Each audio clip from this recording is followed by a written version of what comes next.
ang mga bagay na magdudulot ng tagumpay.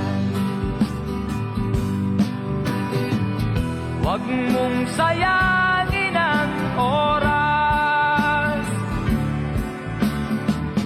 pagkat ang oras ay ginto. Wala ka bang napapansin ngayong mga paligid?